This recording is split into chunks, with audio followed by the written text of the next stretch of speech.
going back, we had an opportunity.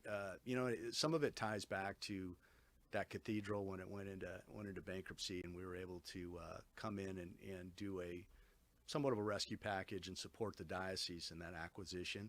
Because they were talking about tearing it down and turning it into Yeah, something else. and What a that shame. Yeah. and that's a great comment, Paul, because again, the Walkers, it was a little bit biblical in that Ken Walker, that was one of his life's legacies, is that the financing of that beautiful cathedral, Crystal Cathedral, and the Walker brothers, Dan and Henry, recognized that, Paul, to your point, they didn't want it torn down, right? It was a beautiful. The Schuler family did. I mean, certainly as a Protestant denomination, it wasn't their first thing to turn it into a Catholic cathedral.